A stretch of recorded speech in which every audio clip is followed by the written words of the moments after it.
Spring is in the air. Well, actually, it's not. Is it winter yet? We're in December. What's the date today? 11th of December. Is it winter yet? I don't know. I really must find out. Hello to everyone. It's that time again.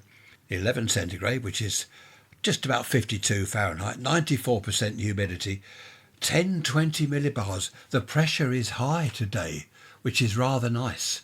The higher the pressure on the barometer, the better the weather, and we do have sunshine and blue sky. Little bit of a wind from the west, so not too bad at all today. First of all, a message to Marilyn from Amy. Amy is in Seattle, and she says, Happy Christmas to Marilyn. Amy, I said Marion, didn't I? It's not Marion, it's Marilyn. I get confused with everything. You know that. So, happy Christmas to Marilyn from Amy. Marilyn, Amy says she loves your sassiness.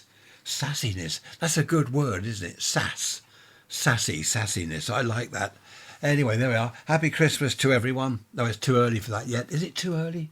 11th? It's too early. Delete that. I didn't say that. We'll have more bets now. Yeah, Amy likes Marilyn's bets. What do I not... I can say Christmas now, can't I? I lost that bet. I lost a fiver. I can't say, oh yeah, that's right, what happens on the 1st of January. I'm not allowed to say, what is it, NW? Happy NW or something. Happy days. I don't know about NW. Happy days. What lovely weather we've got. Went to Chichester yesterday. Dropped number one daughter off at Chichester. She was meeting someone over there, something to do with work, I believe. It was dark. We left here at 6:15 in the morning. Daylight only began to appear on our return journey. Pretty good traffic-wise, though, that time of the day. Mind you, it's getting busier. Years ago, sort of 6, 7 in the morning, the roads were virtually empty. Well, I say years ago, I'm probably talking about 50 years ago or more. Whereas now, even at that time, there are a lot of cars around. And what about these LED headlights? I've heard this discussed on radio and television. They are very bright, aren't they? Some people have said, what's the matter with you? Of course they're not. They are. They are very bright. Even on dipped headlights, it looks like they're on full beam. Many times on the journey to and from Chichester, I had to slow down. I couldn't see. These blasted headlights, they're LED ones, you know that, because they're brilliant white. The others were sort of warm white, weren't they? The old bulbs. When I was a boy, we had proper light bulbs, not LED rubbish. Anyway, there we are. I agree with the majority of people that I've heard on the radio and telly complaining that they are too bright. What have you been up to? Anything interesting? Ray's Rants at protonmail.com. Be nice to hear from you. The sun's gone in now and the flag has gone limp. I don't know what's happened. Doesn't the weather change quickly? Does it do that where you are? Let me know what the weather's like where you are. The weather can change so quickly here. 1 minute there's sunshine. Before you know it, clouds are billowing up and it's pouring with rain. Had a couple of photos from North Carolina sun. Snow in the mountains. Wow, looks very Christmas cardish. Can you say cardish? Yeah, I can. I can say what I like. Looks like a Christmas card. Very wintry scene. Looks very cold there. Looks like it's -60, like you're up at 64,000 feet. Well, not quite. I don't know how high up the mountains are there. A couple of thousand feet or more. Interesting though. Nice day out. Trip to the mountains. Nothing wrong with that. We don't have mountains here. We've got the South Downs. Now, what is the height of the South Downs? I've no idea. 500 feet above sea level. Sorry about the banging. There's some bloke in the road. I don't know what he's doing. He's banging around. They do that. They go out there banging around. When I say we don't have mountains, I mean down here on the south coast. We do. In Wales, there's Snowdonia. Is there, what is it, Ben Nevis? There are mountains. There's the Pennine Chain, wherever that is. Sort of goes up the middle of the country, I think. They talked about that at school, the Pennine Chain. I didn't know what they were talking about, so I didn't bother to listen. Did you listen when you were at school? I bet you did. I'll tell you what, this is annoying. I didn't listen, so I didn't pass any exams because I didn't take any. I've told you before, I ripped my liver when I was 14 and left school. That was that. So I missed all the exams, which was the result, because the result would have been poor anyway. Tricia didn't listen at school, sailed through everything. Brilliant, just sailed through all the exams, no trouble at all. Some of us have got it, some of us haven't, and I haven't. Bob from Southern California. Nice to hear from you. Bob sent me an MP3, little audio track, which was rather nice, so I sent an MP3 back. It's quite good having a chat. Well, as you know, it's good having a chat. I love chatting to you. That's what I'm doing now. Imagine if I had to write this, if we were writing letters. It would take me hours to write all this, wouldn't it? Oh, I had to fill in a form the other day, black pen. I can't do it. I've got arthritis in my thumb now. I won't go on about medical ailments and things, but arthritis. I'm trying to write this damn letter and my thumb's hurting like mad. It had to be in my own handwriting, which at the best of times, in the best of years, many years ago, was atrocious and illegible anyway. I just can't read it at all. I had to use block capital letters. And even that, it was, well, you could read it. It took quite a while. I had to have a rest every now and then to rest my thumb. That's just reminded me, I wrote a letter to someone a few years ago and I typed it because of my thumb and other things. I'm not very good at writing. As I say, you can't read it. So I typed the letter and I signed it and I got a letter back moaning.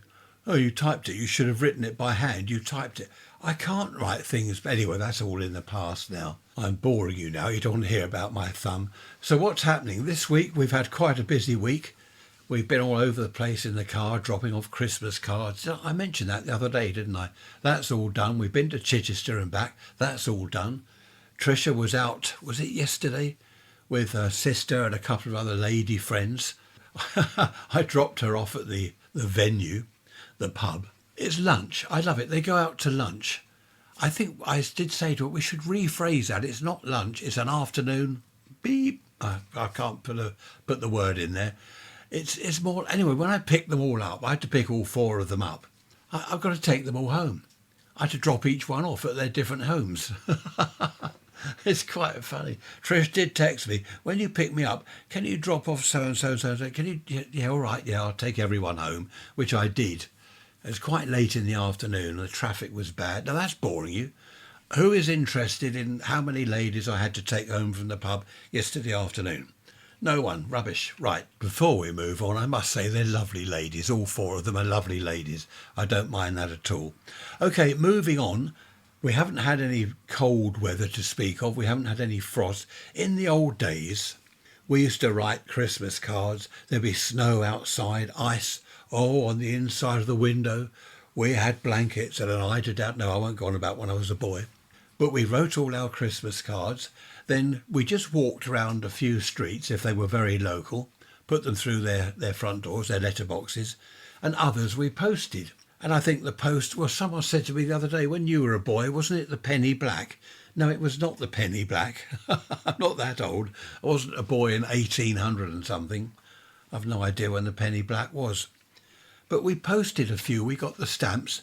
There wasn't all this first class, second class rubbish, all that nonsense.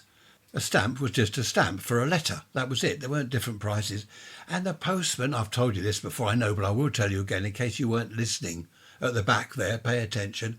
In the very old days, there was first thing in the morning post, mid-morning post, afternoon post and evening post. Now, we get one post a day, if you're lucky. They're trying to get rid of Saturday post. I don't know what's going on. As I keep repeating now in almost every episode, everything is falling apart. Pubs are disappearing. Everything's disappearing. The postman is disappearing. Actually, we have a post lady. She's quite nice. She's very friendly.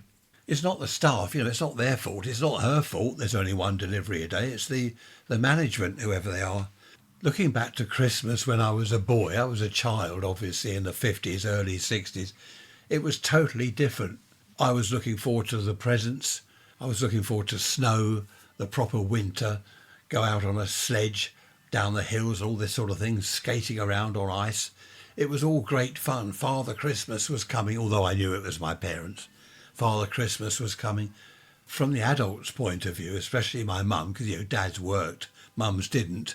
Am I allowed to say that? No, mums didn't work back then, or very few. My mum had a part-time job. She worked at the school, my school, as it happens, round the corner, cleaning. She worked there cleaning. You might think, oh, your mum was a cleaner. That's what people did back then. There were dinner ladies, as we called them, in the school. They were just part-time people going there for lunchtime, serving up the food to the kids.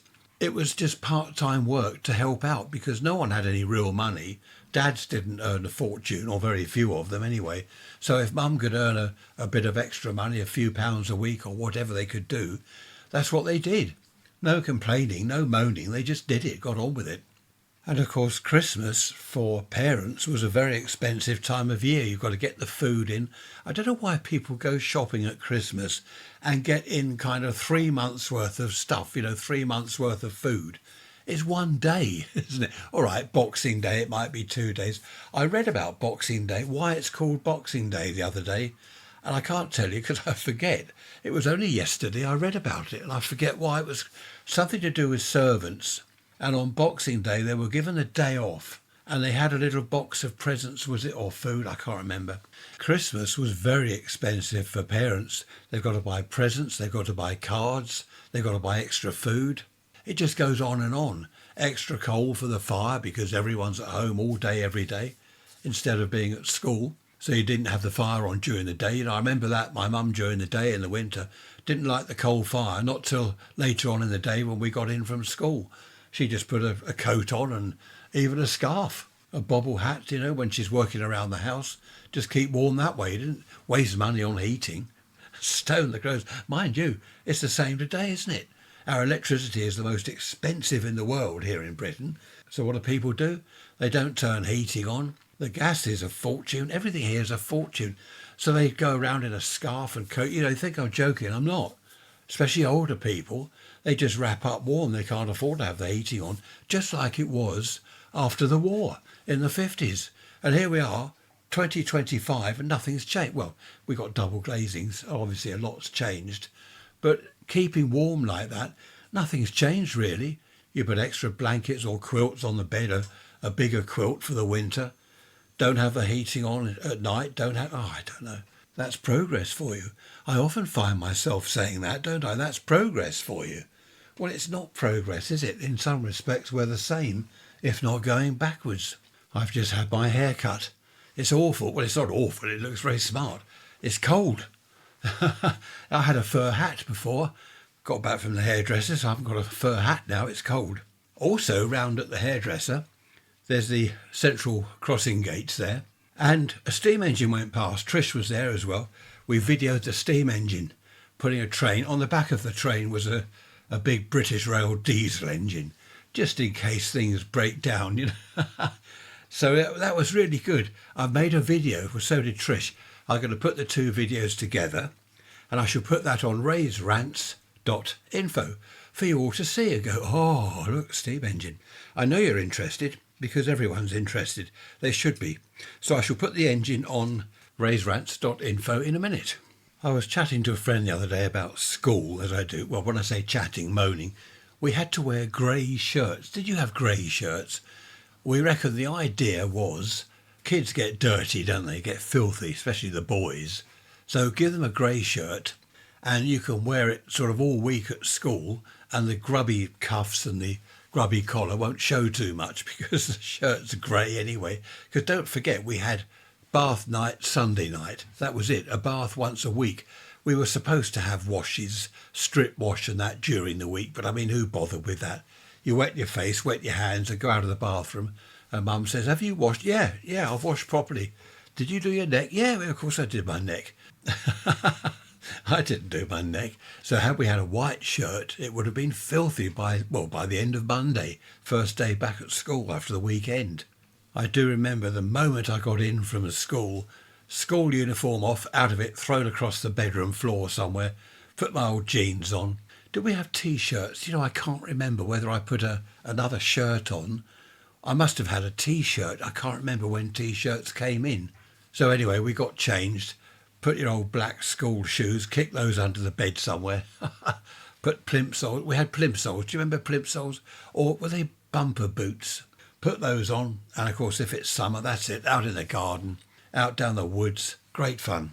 Talking of children and Christmas presents were funny, especially to boys. I remember being at school after Christmas and people are saying to each other, what did you get for Christmas? Oh, I got this, I got that, I got a bicycle, whatever.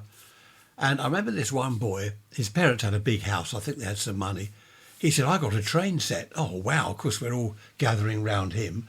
what sort of train's it? What have you got? What is it? How big is the train set? And he said, my dad put it in the spare room. He said it was a big secret. Dad built it all in the spare room, permanent. You don't have to take it down. And I've got this engine and that engine. And we were saying to him, it must be great fun playing with that. And he said, well, I've only had a couple of goes on it. And we're saying, well, why? Well, what do you mean? Doesn't it work? Well, yes, but Dad's always on it. So his dad bought the train set for his son. I reckon he bought it for himself, not his son. His son can have a go now and then, but it's Dad's train set. I mean, that's a bit of a con, isn't it? But that wasn't unique at all. There was another boy. He got a metal detector. Now, they were rare back then. The army had them, the military had them. They weren't in the shops where you could just go and buy one as a toy or a serious metal detecting type chap. I don't know where his dad got it from, but this lad was telling us all about it. And I said to him, what have you found so far? He said, nothing. And I thought, well, that's a lot of good. And then he went on, but Dad has found this, he found a coin, he found this, he found that. So again, Dad bought the metal detector for his son. His son hasn't had a go on it yet. Well, he's had a go on it, but he hasn't found anything because Dad commandeered it. That's quite funny. Well, it's not funny, but I think Dads did that also with Meccano. Do you remember Meccano, where you build things out of metal and stuff? Dads used to commandeer the Meccano set. Look what I bought you for Christmas, son. Oh, thanks, Dad. Can I have a go? No, wait a minute, I'm building something. Yeah, but it's my present. Yeah, after me. I'm the dad. I go first. I think I've asked you this before. What was your bestest ever Christmas present or birthday present, come to that? I think my best Christmas present was a transistor radio. And do you know, it was the only one in the house. My parents had a big old wooden box valve type, tube type radio. And I had a brand new transistor radio. Long wave, medium wave, no VHF back then. And that was amazing. Radio Luxembourg 208. And of course, in the summer, I was the only one out in the garden, transistor radio. Went down the beach. Take your tranny with you. You can't say that these days. You can't take your tranny down the beach. You get arrested.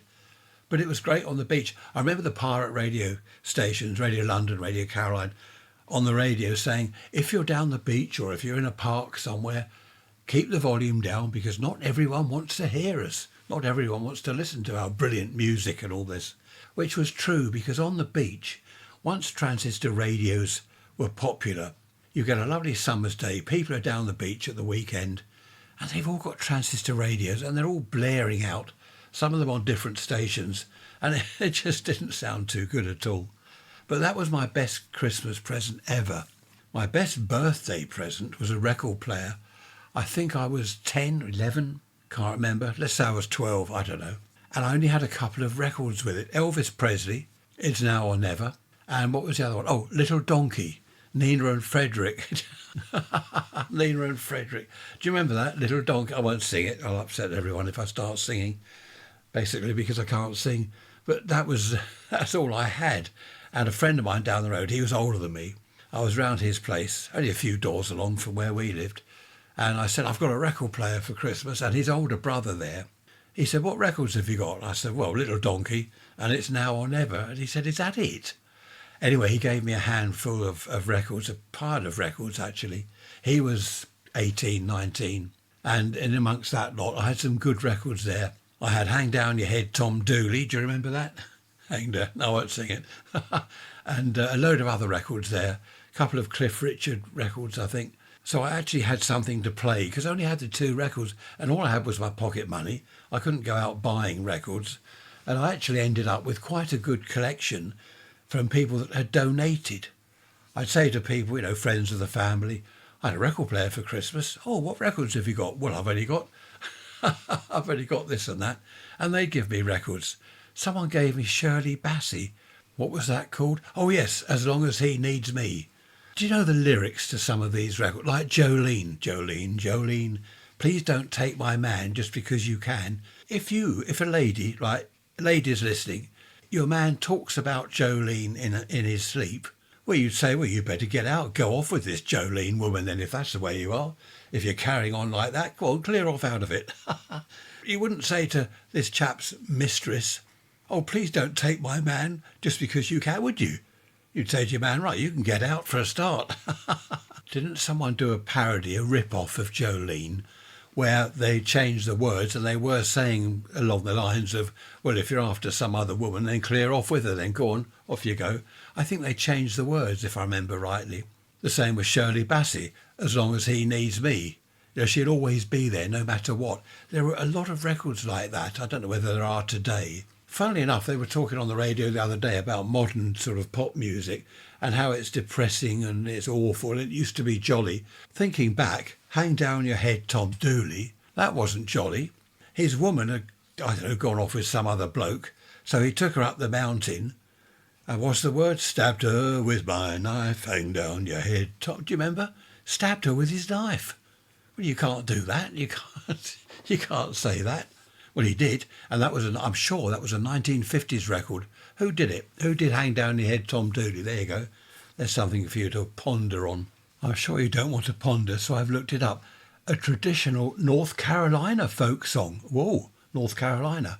Based on the 1866 murder of a woman named Laura Foster in Wilkes County, North Carolina, by Tom Dooley. Oh, right. So who did it? Where is it? 1958, the Kingston Trio. That's it. Oh, it reached #1 on the Billboard Hot 100 singles chart. And now for a change of subject. I threw that little audio clip in because Ron didn't like it. Do you remember you emailed me about that, Ron? You said, I don't like that, so I put it in to annoy you. Anyway, Ron says, this is a new email from Ron. He'll be moaning now about that. Ron says, in the old days, what did your mum do for Christmas shopping because there were no supermarkets? Well, you're quite right, Ron. We had the World Stores, which was local to us in our local shops, little parade of shops. I think she did go downtown quite often where there were a lot of shops, but we had the World Stores. It was a fairly large shop, not help yourself with trolleys or baskets. You go to the counter, ask what you want, item by item. I'll have a pound of cheese, please.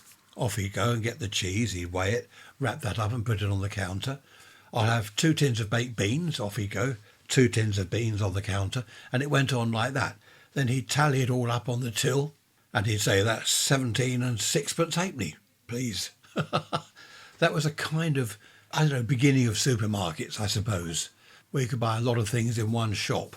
Sainsbury's, I remember Sainsbury's down, is it Goring Road, which was on the way to town, quite a big shopping parade there. Sainsbury's, it was all tiles, like bathroom tiles, but they were green and drab. J. Sainsbury and Son did it say over the door. And in there you could buy meat, vegetables, all sorts of things, tinned stuff, bread. So really that was the first supermarket that we had. So my mum basically just went round all the different shops. If she had to go into town, then she'd get the bus, of course. She couldn't drive. Most mums back then couldn't drive. They hadn't taken their test. Dad had the car anyway at work. He'd got off in that. So she had to get the bus to town and back. Very often I went with her. If it was school holidays, I go into town with her. And we go into Joe Lyons. I've been into Joe Lyons a lot of times. My grandmother used to take me down the town. I don't know why she did. I didn't like her. She seemed to like me, so that was all right. But we'd go into Joe Lyons, my mum and myself. We'd go in there. And I'd have Ribena or something and a sandwich or whatever I fancied. That was good. Quite enjoyed going downtown, on the bus, of course. And then back on the bus, and I'd help her with the shopping. Now, of course, these days, they're in town. What is it in town? Coffee shops and estate agent. What do you call them? Real estate agent, isn't it, in America? Real agent? Real estate. Or where they sell property, you know what I mean. What do you call them in Australia, Rob? House sellers. G'day, cobber. How you doing down under? Hey, it's your summer, isn't it, coming up? It's your summer. I hate this time of year because Rob's down there on the beach having Christmas dinner and we're here in blizzards and snowdrifts. Well, not quite yet. The thing is with the smaller shops, little privately owned shops, not supermarkets, the shopkeepers knew their customers. They knew many of them by name. Oh, hello, Joan, how are you? How's your Bert's lumbago? Oh, mustn't grumble. That's that silly record. But no, seriously, they knew their customers by name. They knew where they lived. They dropped shopping off. I've said before, haven't I, to you? Mum would go into the World Stores and the chap behind the counter would say, that's rather a lot for you to carry home. Do you want me to drop it off? I'll get the boy to drop it off. And the boy would get his bike with the big basket on the front and he'd give Mum about half an hour to get home. Then he'd go round on the bike, drop the shopping off. No charge, no extra charge for doing that. And that really helped people. Over the years, over the decades, I've heard people say, oh, it was nice when we had separate shops. You've got butcher, greengrocer, the wool shop, the post office, the candlestick maker, the ironmonger, all the nice separate little shops you could go in. Well, who ruined it all? Big supermarkets opened up out of town on these so-called retail parks or business, whatever they call them. Everyone flocked up to the supermarket. Oh, let's go to the supermarket. Everything in one shop. The little privately owned shops, they couldn't compete. The ones in town, lots of them closed down. Lots of them out in parades of shops, out of town, but your local parade of shops. A lot of them closed. They couldn't compete. So it was the public, wasn't it, really? It's the customers. They were the cause of the smaller businesses closing because they all went and flocked to the supermarket. So had the public been loyal to their little local businesses, would they have survived the little shops? Probably not, probably not. Have you heard about our super flu? No, not super glue, super flu. We have a flu. Is it pandemic, epidemic? I don't know what it's called. Surge, a surge in super glue. No, flu. Stone the crows. No, listen, 55% increase in super flu cases in the last week. And also in the last week in Scotland, 75% increase in people with super flu. It's awful. They're saying don't go to places, don't go out unless you have to. So the last thing I don't want super flu. What I do, wherever we go, I go to our club, Trish and I will go to our club. I use the toilet there, obviously. When I come out of the toilet, I wash my hands, but when I come out, I have to touch the door handle to open the door. What I do, when I sit back down, out of my pocket, my jacket pocket, I get my little thing of hand cleaner. They kills germs and stuff, and I do all that, like that. Rub that on my hands every time I come out of that toilet. When I leave the club, I do that. More stuff on my hands. I get through a lot of it. I'm kind of verging on OCD with hand washing because Nurse Diane, my sister-in-law, Trisha's sister, she's now retired, but she was a nurse for all her life. Well, not when she was little. Most of her life. And she has said, yes, germs float around in the air. If you sneeze on someone, all in your face, you've got germs. But most of this stuff is transferred with your hands. You touch door handles, you're on the bus, you touch the handrail, you touch the rails, you touch everything. You go into the toilet and you touch, I don't know what you touch in the toilet, public toilets. So then a lot of people do this, and I do, and I know it's wrong. Rub your face. I do that, rub the face like that. I don't know why I'm always touching my face, but people do. Then you've got super glue. No, you haven't. Super flu. That's not the deliberate mistake, by the way, super glue. I might have done the deliberate mistake already. Have I or haven't I? Is that to come later on in the episode? You'll never know. Well, you will know if you keep listening. Seriously, though, the day my sister-in-law told me that years ago, it's your hands. It's what you touch and rub your face. I have always been acutely aware of wherever I go, touching things, then rubbing my face, because that's where you get it all from, or most of it anyway. As I say, if someone sneezes or coughs directly in your face, this is why I don't go on buses. On buses, everyone's touching everything, the rails, everything. You get someone do the right thing, they sneeze into their hand, or in their hand, not all over the place. And then with that hand, they touch the handrail. So all the germs are on the handrail. You then touch it, rub your face. Anyway, let's not go on about that. Just bear that in mind, though. Some of you will be thinking, as I am, what happened in the old days? We didn't have all this hand cleaner and stuff like that. Everyone went on the bus. Sometimes I get the bus to school. I didn't wash my hands. I'm touching the handrail. I'm wiping my face. What happened in the old days? I'll tell you what happened. We got colds. We got coughs and colds and measles and flu and chicken pox and glandular fever and mumps and everything else going. We got all this stuff. But I think back then we were used to, our bodies built up germ resistance. We were used to germs. We didn't go around detoxing things, cleaning worktops. Baby's high chair, for example, was wiped over with a dishcloth. We didn't disinfect it, it was just wiped with a cloth. So we were used to germs and we built up resistance, I suppose. Right, that's enough of illnesses and super glue, flu. Let's move on. I was talking to a chap the other day and he was saying that supermarkets, one in particular, I won't mention which one, they open on Boxing Day, the day after Christmas. And he said, well, why do you do that? You surely have Christmas off, why open on Boxing Day? He said, well, it's company policy, that's what we do. And he said, well, surely no one's out shopping on Boxing Day, are they? They've done all their shopping up till Christmas. They've bought 3 months' worth of food and 10 years' worth of booze. And this supermarket chap, he was a manager, I think, he said, do you know what our takings are on Boxing Day? £40,000 on average, 40 grand. So people do go out and shop on Boxing Day, crikey. If they open every store in the chain of supermarkets, that's a lot of money, isn't it? Talking of shops, adverts. What about the old Christmas adverts? Do you remember Woolworths? They had a lot of stars, didn't they? Well-known people, Cliff Richard and goodness knows who, doing the woolly adverts. They were really good adverts in the old days. People used to look forward to the adverts. I remember hearing adults when I was young. Oh, have you seen that new Woolworths advert? Oh, it's great. There's so-and-so on there and they got so-and-so. It's really good advert. These days it seems to be, oh no, the adverts are on. Oh, skip that. Get rid of that. Get rid of it. Look at it. They're awful, the adverts. I used to love the old adverts. I think I've told you before, on a Monday morning in the radio and TV workshop, Monday morning on ITV, because there was BBC and ITV, that was it. They'd play all the new adverts Monday morning from sort of 9 o'clock through to 10 or something. So company directors and people that, the companies that had the adverts made, they could sit there in the boardroom. Oh, what do you think of that old boy? Oh, what? That's a good advert. Yes, oh, that'll sell our products, don't you know? The idea was they look at their adverts and say, yes, go ahead with that one. Or no, we don't like that. We're going to have to change it.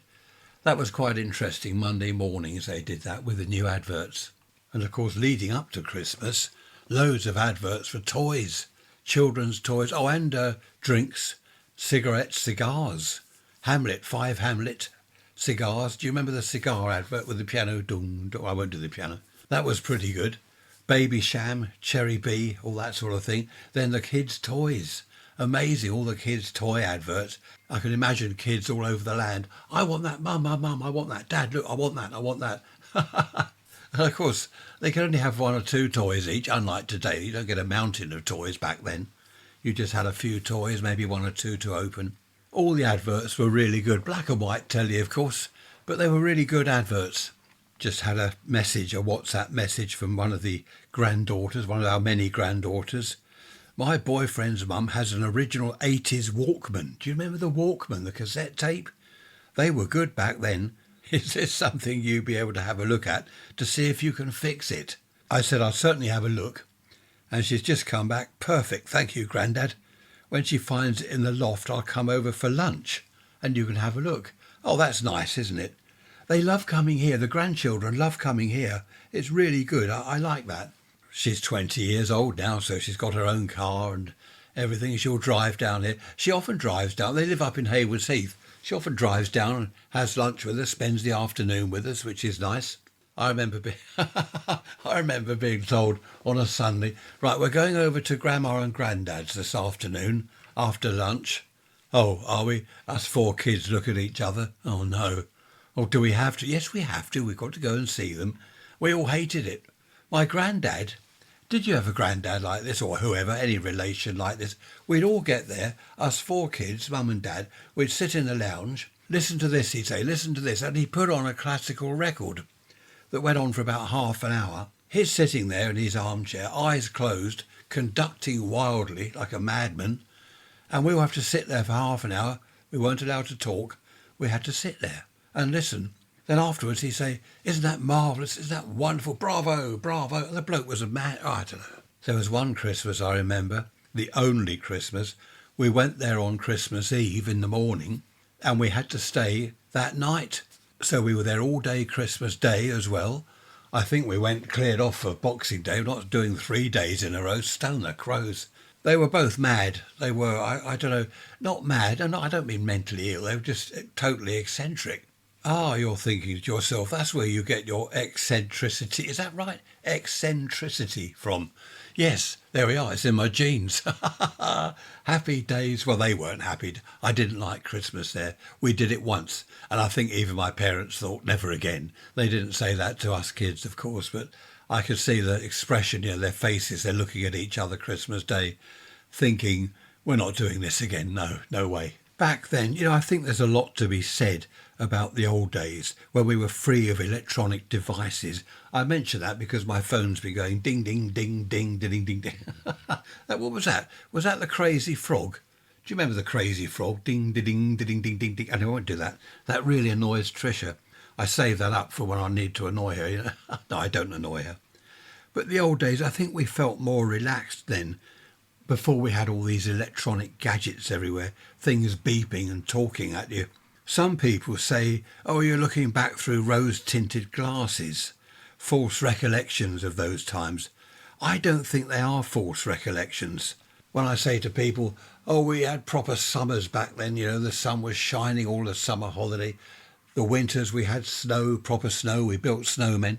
We did. It's not rose-tinted glasses or whatever they are. I looked that up, actually, rose-tinted glasses. Have you heard that expression? It's looking back, I think, with a positive attitude, looking back at the positive things, not the negative things. So you look back and say, oh, the summers were great, the school summer holiday, it was brilliant, the sun was shining, it was warm, the sky was blue, we were all happy. Yes, it did rain sometimes, obviously, but in the main, I remember the school holidays just being lovely, summertime, over the farm, over the woods, even down the beach. Job to get me down the beach, so it must have been a nice day. Now, what do you think? Do you think I'm looking back through these funny glasses? Am I just recalling the good times and kind of subconsciously burying the bad times? I don't know. What do you think? Raise rants at protonmail.com. Eggnog.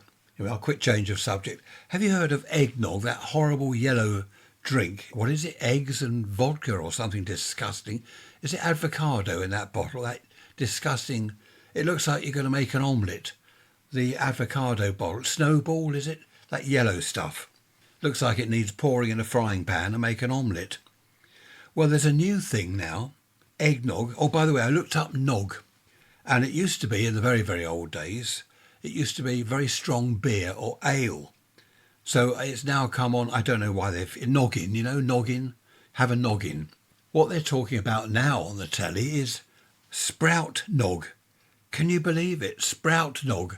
You're thinking, what's that? Well, Brussels sprouts. Love them or hate them. Marmite, Vegemite, love it or hate it. Sprout nog is, instead of eggs, they use sprouts. And people on the telly were all looking at each other. Ugh. Oh, no, don't like sprouts. I don't like it. I mean, I like eggs. I don't like eggnog, though. They keep coming up with new ideas, don't they? It's all to sell, isn't it? It's to make money. Look, try this. Try this new drink. So people have to go out and buy a bottle of it and spend all their money. And what's that other one? That other advert? No, not an advert, was it? Yes, an advert. Baileys. Baileys coffee, whatever it is, cream. I don't know what it is. That Baileys drink. Well, they now do another... What was the flavour? I can't remember. I shouldn't have mentioned that to you because I can't remember. I'll look it up in a minute. Baileys, they now do some other flavour. I don't know what it was. I can't remember. Look at all the gins we've got now. Raspberry gin, strawberry gin. All these different flavoured gins. I believe they've caught on quite well. I know quite a few people that enjoy all these different flavoured gins. I don't like it. I don't drink spirits. I don't like spirits. I like real ale. The Armed Forces Minister says the UK is rapidly developing plans to prepare for war. I think he needs a bottle of eggnog. I don't know. Prepare for war. I never thought I would hear that in my lifetime. Rapidly developing plans to prepare for war. I'm not going to go on about that because it's all politics and stuff, but it's sad, isn't it, the way things are going? Announcing something like that just before Christmas. I suppose it doesn't matter what time of year it is, does it? I don't know. OK, let's move on. Let's have something else. What have I got here? I've got notes, look. In fact, these notes are screwed up. Do you know why? Haircut, it says. Oh, I've done that. I must get rid of that because you know what will happen? I'll have another haircut because it's on my notes. I'll have another haircut. There was another advert on television the other day. All calls will be answered by real people. Oh, well, that's a result then. We don't want any plastic people. I've got my bar humbug hat ready for Christmas because I do these Christmas videos. Do you see any of the videos I do? I don't mean Raise Rants ones. If you're interested in radio, if you're a nerd like me, an old nerd, have a look at G4NSJ Bob, nice to hear from you. I don't think you'd heard about my website, had you? One or two people have asked recently about my radio hobby, so if anyone's interested, g4nsj.co.uk. And you can see me on there. There's videos and all sorts of nerd stuff. You could save it for Christmas Eve viewing with the family. No, maybe not. I don't think the kids would appreciate that. What's that, Dad? Oh, that's a 1940s army radio. Oh, wow, I want one. No, I don't think so. Mac, thank you for the pictures of chickens you sent me. I've been talking about chickens again to Tricia. She doesn't want chickens. I'm sure the eggs would be very nice. The supermarket eggs are horrible. Well, they're not horrible. I mean, they're okay. I don't know. They're very small. They're just not like eggs used to be. I don't know what they feed the chickens, but it's not very nice. Amy, hello. You say hello from Seattle. Excellent. Nice to hear from you. Who else have we got here? There's Eric. Aren't you along the road from me, Eric, in Shoreham? Is it? Or is it Ernie? I don't know. Anyway, hello, Eric, and hello, Ernie. I got told off by a lot of the family members the other day. I put on our WhatsApp group 13 sleeps. Woohoo. And I got told off. They don't want to be reminded. Well, the adults don't want to be reminded. Only 13 sleeps. I don't know where that came from. Have you heard of that? So many sleeps to your birthday or to Christmas Day or to the 1st of January day. Hello, Marilyn. I hope you're taking notes. 13 sleeps. I think it must be 12 sleeps now. Gary, nice to hear from you. No, not Gary the tortoise. He's hibernating. Gary, you've emailed before, haven't you, Gary? Now, you want to know about my first job. I've said before I started work at 15, left school at 14. Now, Gary, you say it was a radio and TV workshop, which it was. I was an apprentice radio and television engineer. That sounded posh back then. They call them technicians now. You're not an engineer, you're a technician. Gary wants to know what the first day, the first week was like. It was fantastic. When I was at school, people said, oh, the best days of your life, school days. And I used to think, no. If this is the best days of my life, which I hate, what on earth is going to work going to be like if it's worse than this? Anyway, day one, I got the job. By the way, I went to the Labour Exchange and I said to the woman, I'd like to work in electronics, radio, TV, electronics. She flicked through her cards, nothing, I'm afraid. But I've got here, I know I've told you this before, but I'll tell you again. I've got here labourer on a building site. Labourer. No. What's that got to do with electronics? Anyway, I walked out of there and I got this job. I went for the interview, which was really funny. I went to the interview, saw the boss there, and he said, why do you want to be involved in radio and TV? I said, I love it. I like it all. I like all this electronic stuff. Okay, he said, yeah, start Monday morning. Come here at 8:30 Monday morning. That was it. That's basically the interview. Why do you want to work here? Well, I want to learn how to mend tellies. Okay, start Monday. So I started Monday. I won't go on about this too much because I could go on for hours and hours and you'll be thinking, no, I've got to go to sleep. The first few days I was in the main workshop. That was good fun, meeting the people. They all crowded round. Oh, who are you? I'm Ray. Yeah, I'm Tony. I'm Rod, blah, blah, blah. Then I had to go and work down in what we called recon, which is reconditioned televisions. So second-hand tellies, we'd recondition them for sale because a lot of people would buy a second-hand telly rather than a new one. To be honest, most people rented tellies back then. Anyway, I went into recon, which was a separate building. This is all for you, Gary. I hope you appreciate this. Everyone else is bored now. And I had to go through this initiation. I was put in a huge cardboard box. They kicked a hole in the end of it and stuffed a fan heater there. Now, this is in midsummer. I'm sweating. I'm on fire in this box. Oh, the heat. Anyway, they eventually dragged me out and they were okay, the lads. They said, you all right? You sure you're okay? I said, yeah, I'm just rather warm. Then they threw a capacitor over to me. Catch that, look, I caught it. I don't know whether you know about capacitors, but it was fully charged, about 400 volts. So I caught it. Electric shock. And of course, there were shrieks of laughter. They thought that was great fun. But I passed all these initiation type tests and I was one of the lads in recon. Oh, wow, I'd done it. I'd arrived. And I'll tell you what, the foreman, we had a foreman apart from the service manager. The service manager was the chap that interviewed me. The so-called foreman, Ron, he wouldn't go down to recon. He was afraid. People were afraid to go in there. I don't know why they were afraid. They just kept away from recon. It was just a known thing in the company. You don't go into recon. You leave the lads alone in there. You just don't go in there. And I was one of the lads. I felt honoured, actually. I really did. I felt honoured. I got on so well in there with the lads. I remember my first day there. I'd had all this initiation thing. 10 o'clock came and they said, come on, to me, come on. And I'm thinking, oh, where are we going? They all walked out. There were only four or five of us in there. So I followed them out. We went round to the cafe and they're having breakfast. They're ordering breakfast. One of them said to me, what do you want? I don't know. Oh, I'll have whatever. And they paid for it. We're all sitting there having breakfast. And I thought, this is brilliant. Whoever said that school days are the best years, they're mad. Mad. Of course they're not the best. Oh, I fitted in so well with these lads. That's how I started going to these nightclubs. I'm 15. What are you doing Friday evening? I said, right, I don't know. Right, what's your address? We'll pick you up at 8 o'clock. Oh, okay. Where are we going? Oh, you'll see. It took me to this nightclub. Absolutely amazing. Anyway, I won't bore you too much about that. I'm going to make a video all about my first sort of few years at work in the workshop and the hilarious things that we got up to, all the different lads there. Because on my radio videos that I do, people, they keep emailing. We want more. We want stories about the workshop. We want stories of the old days, pirate radio stuff. So I will be making a video. You've probably gathered by now that I love telling stories. I just love it. And people, it seems, love listening to the stories. And there's so much I've got to say about especially my first year or so at work. There are so many things that happened. In recon, there's this wooden box on the wall, like a little cupboard on the wall. And there are wires going into it and coming out of it.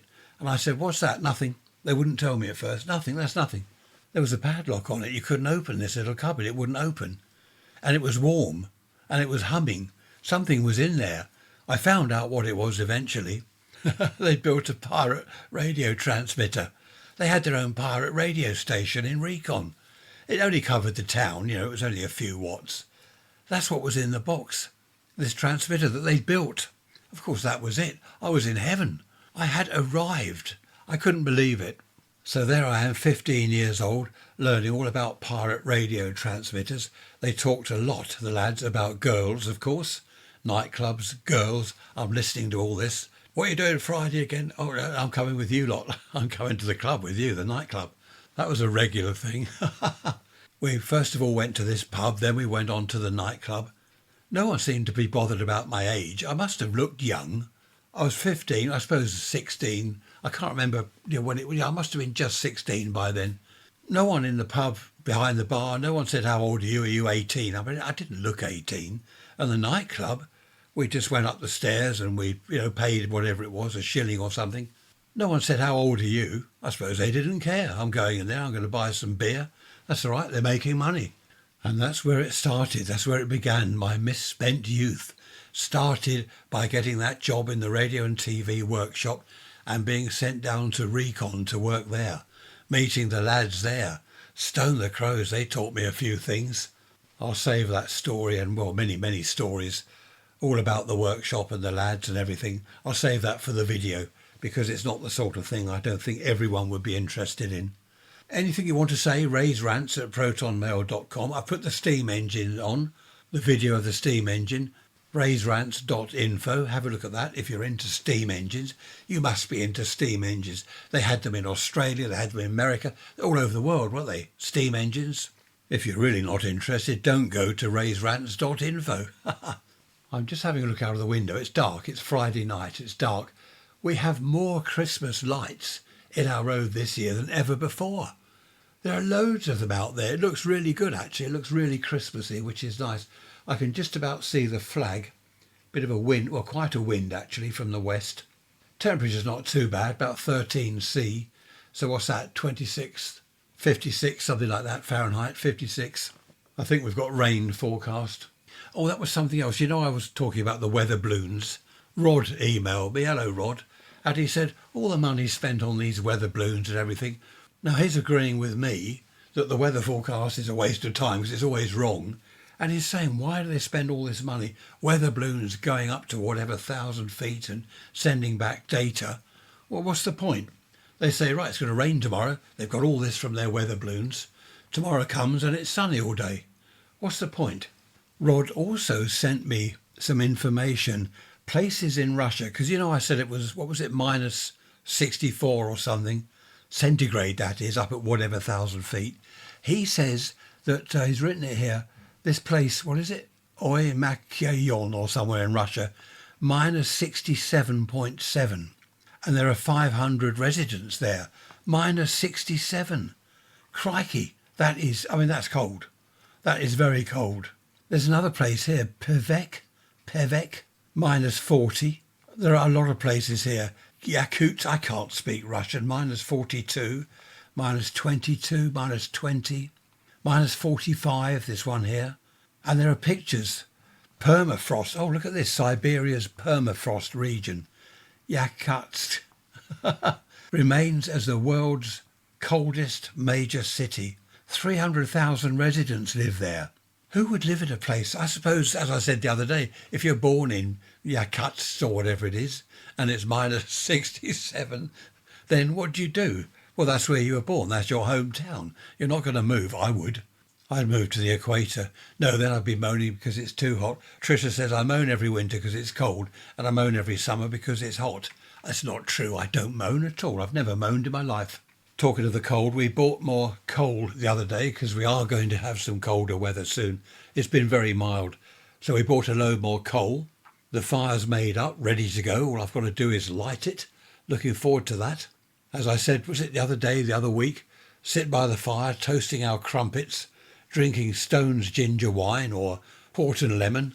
The fire flickering away, nice and warm. It's lovely, isn't it? There are some good points to the winter. It's not all doom and gloom, is it? We filled up our drinks cabinet. Not that we drink a lot, but Trish bought a load of beers because people come round Boxing Day. She bought a load of beers and lots of soft drinks and sparkling drinks for kids and all the children that pour around here. Of course, we've got the baby due Christmas Eve. Yep, Christmas Eve. That's only a couple of weeks away. So we've got all these drinks. I used to be Father Christmas. I put on my red Father Christmas outfit. Ho, ho, ho. But the kids have all grown up now. Well, I know we've got the baby on the way. I don't think he or... Is it she? I think it's she. I can't remember. Isn't it awful? I don't think she'll be interested. That's the day she's going to be born, hopefully. She'll look at me and think, where am I? What have I ended up? What's going on here? Who's this horrible bloke? It was Pepsi Cola, wasn't it, that did the Red Father Christmas, all that Santa Claus business. I think it was started in 1700 and something, but the drinks company kind of used it in their advertising and it went from there. So we've got all the drinks ready for people. We don't have eggnog or sprout nog. Sprout nog, can you believe it? They'll be having spinach nog next. So we're well stocked up. People do bring drinks on the day, on Boxing Day, that all the family turn up. They do bring bottles of wine and bottles of this and bottles of that. Very often after Christmas, we've got more drinks than we had that we started off with before Christmas, before everyone turned up. Because I'll only have a couple of beers. Trish will probably have a couple of glasses of whatever. Everyone's bought bottles that we've already stocked up, so we end up with more beers and wine and everything than before we started, which of course then gets used up through the summer. People come round in the summer at the weekend, have a beer, have a wine. We got all the Christmas stuff left. I haven't got Trisha's present yet. I don't know what to get her. Isn't it awkward? I don't know what to get her. I haven't even got her card. Of course, she's got my prezi and card, but I don't know what to get. She did say she'd write out a list so I can choose something from the list. Oh, one year, I tell you what I did. I bought her a foot spa because she'd had trouble with one of her feet. And I thought that would be nice, a foot spa, relax in there. So I went up to the shops, bought it, wrapped it all up, did it all properly. Christmas Day, she opened it and she said, oh, a foot spa. And I thought, oh dear, she doesn't like it. She said, don't you remember what we did a couple of weeks ago? And I'm trying to think, a couple of weeks, what did we do a couple of weeks ago? We put something on Free Cycle. Now, Free Cycle is where you've got something, you just want to give it away. You don't want to throw it to the tip, take it to the rubbish dump. You just give it away and someone will come and collect it. Oh, I'll have that. Thank you very much. She said, do you remember Free Cycle, what we put on there? I said, no, I don't. She said, a foot spa. We decided that we'd had it for a few years. No one ever used it. So we gave it away. Oops, Yes, so we did. And I went and bought a foot spa. Isn't it hopeless? Anyway, we took it back and she got something else. I think she swapped it for something else. Fancy buying a foot spa when only a couple of weeks previously we'd given one away because we'd had it for years and never used it. But the thought was there, wasn't it? Is that... No, I can't really even say that, can I? The thought was there because obviously it wasn't. I didn't put any thought into it at all. I'd just totally forgotten. What is missing every year now at Christmas? Carol singers. In the old days, loads of carol singers. You'd hear them out in the street. You get a knock on the door, they're singing. You give them a couple of shillings or whatever. We just don't have carol singers anymore. It's such a shame. We have plenty of trick or treat for Halloween, loads of kids piling round wanting sweets.